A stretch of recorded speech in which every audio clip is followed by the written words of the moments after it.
I'm John de Lancie, and I am openly secular.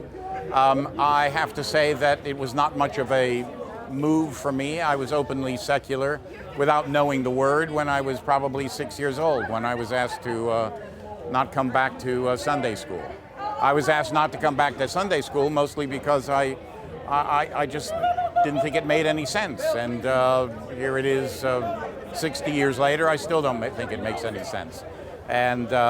And while I don't mind what people believe, I am concerned when their beliefs become politicized. So there you have it. Now, do you think science fiction is particularly well suited to talking about philosophical issues? Yeah, science fiction is particularly well suited. I mean, first of all, it's about science, and secondly, it is a canvas that allows human stories to be told with enough separation so that one can not get quite caught up in one's own mishigash, but actually be able to see it with a little bit of distance and get a perspective. So it's a perfect vehicle. We interviewed Ray Comfort last night in his hotel room for about 40 minutes. He's doing the protests here of the rally. And one of the things that he said is that you can't be moral without a belief in God. Where does your morality come from if you don't believe in a higher power?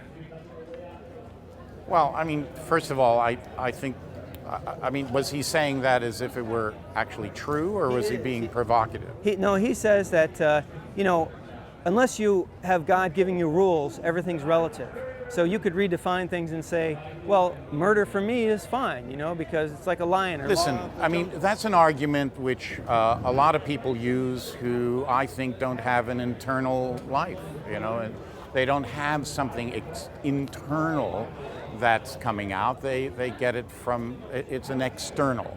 So our literature, our culture, our music, our art, everything has been about morality, about how one behaves and what have you. I mean, it's sort of a ludicrous discussion to say that, when Moses came down and said, "Thou shalt not kill," everybody went, "Oh my God, I never thought of that. What we were doing yesterday, we've got to stop." I mean, these are things that are just part of how we have developed since the beginning of our time. And the notion that it only comes from a single book is very narrow. Yeah. And do you think it's something that we evolved, or is it something that was put into our genes, like Asimov's, 3 roles where robots can do this because it's part of their nature, or do you think it's something that we as a civilization come up with? Well, it's also practical. It's in self-interest. It's on our self-interest. Don't go around killing everybody, because then they're going to come around and kill you. And I mean, it isn't like we don't still do that, but I mean, at least you try to, don't steal. I don't think that these things need to come from a single person, and one's own sense of ethics and how people should behave in the society that they're living in can come from their own observations. They don't need to be reading them. So now, a lot of your work deals with thinking about the future of technology and things. What is your guess? What direction is our species going? Are we going towards an AI, or are we going to, just what would be your best guess of where you think things are headed? Well, I would like to think that we're heading towards being brighter, more humane, more considerate, more understanding of where we live and who we live with. I mean, I don't necessarily see that technology might be a helpful tool, but it isn't going to change, I hope, who we are and who we would like to become. That's good. And what would you think? I mean, we have things like the Fermi paradox and things, why we don't see more evidence of intelligent life in our solar system or universe. What do you think? Is there life on other planets? Well, I would like to think that there is. I mean, the numbers are so astronomical, so overwhelming, that the notion that, of a planet around one of these solar systems, of which there are gazillions, might have some life. But understand something, life could be, a microbe, or life could be like, oh my gosh. Yeah. So, but yeah, yes, I think that's. Yeah. And I guess then there's like Carl Sagan's question of, does getting to that point of being able to leave your planet mean that you're probably most likely to destroy yourself with the technology if you haven't evolved socially enough? We have not been very good as human beings in terms of taking the high road in a lot of things. So the chances of us destroying ourselves are probably there. I mean, one of the things about the world we live in now, and why I am more interested in the questions than the answers, is that I find the questions open you up. The questions make you think. I understand that in 100 years from now, some of the answers that we have today might be different, but I relish that. I'm comfortable with that. I don't need everything to be answered. Now, was it a stressful thing? Were you always an atheist, or did you come to this later in life? No, I probably was always an atheist. I don't even consider the word atheist to be really applicable to me, because atheists make some sort of, there's some implication that I was a theist before then, and that I'm now an atheist. I just went, no.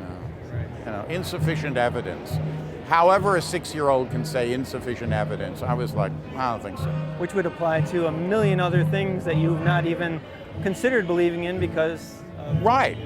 So this label, did not go down a road of bewilderment or a road of believing, then to get to the point where I felt that I had been somehow betrayed, and now I'm at a crossroad. I didn't go through any of that, and I do have friends who did, and I appreciate their journey. I just didn't. I mean, who's to say that means I'm just not very deep, But I just didn't go through it. Well, you might have been just lucky not to have been indoctrinated. Or I might have been lucky. I felt a sense of manipulation, very strong sense of manipulation, when I was listening to religious texts and how it was presented to me. Somebody said to me, you're going to pray. And I went, oh, okay. I said, the donut, no, there will be no praying there will be no donuts until you pray. And that connection as an 8-year-old meant something to me. So one of the people and understand something. I find this fascinating from a anthropological point of view, from a psychological point of view. I know I'm not a student of religion, but I spend a lot of time listening and reading and stuff like that. I think it's fascinating. But what I'm particularly concerned about is in the 21st century, for people who have religious beliefs to be imposing their scientific interpretations on what we know now, 17th century scientific interpretations, if you consider Bishop Ussher in 4004 and what have you, and that's just wrong. It's just wrong, and they are leaving their children at a distinct disadvantage, because the rest of the world, it just goes, what are you talking about? And so and we need scientists, and we need people who have critical enough thinking to be able to ferret their way through these problems, not to simply go, 4004 BC. As an anthropological or sociological thing, Why do you think it is so widespread or so common of a need in people to believe such stories? Because I think a lot of people are uneducated or undereducated, frankly, and it's easy to stay there. You know, you have to read a lot. You know, turn off the television. Yeah. Start reading a little bit. You can't live only with the people next to you and bouncing the same ideas around. You have to listen to other ideas. You have to look at evidence. You have to know how to look at evidence. That's why there's a lot of political nonsense that's going on right now. You know, we're going to make America great again. Well, yeah, I understand, but how? Or which era you're talking about was greater? Well, whatever. Or we're going to, you know, everybody's going to get free college. Yeah, but how? How? I mean, those are nice to believe, but the question is how? And that's essentially where the rubber meets the road. And that's the difficult part. That's the part that people are like, well, I don't like to really talk about that. That's true. And it does seem like it's a lot easier. You almost have to blame the people themselves rather than these politicians, because there's always going to be people who are going to pander to what you want to hear. Absolutely. They are feeding on these people. You know, they are using these people because they have a distinct desire to fulfill their fantasy. Their fantasy is to be president of the United States. The question is that are you going to fulfill their fantasy? And if you are, then you have to, I think, say, well, prove it. I need to understand. I need to understand because well. I guess it's a hard thing to do when you say, am I going to tell people the truth or am I going to tell people what they want to hear? If I tell them the truth, maybe then they're just going to look at yes, and then it's our job to go, you know what, am I just hearing what I want to hear? Because what I want to hear is that I'm going to really take care of you. It's going to be fantastic. Everything's going to be great. Everything's going to be great. And you just hear that over and over again. And I'm sort of feel badly about those people because they're going to be decidedly disappointed. I mean, you know, they're just not. They are going to be hoodwinked. Yeah. Well, and the problem is that in democracy, there's enough of them, they can bring a lot of other people down too, that is trying to. You got it. You got it. Well, thank you so much. You're welcome. That was absolutely wonderful. Yeah, nice talking to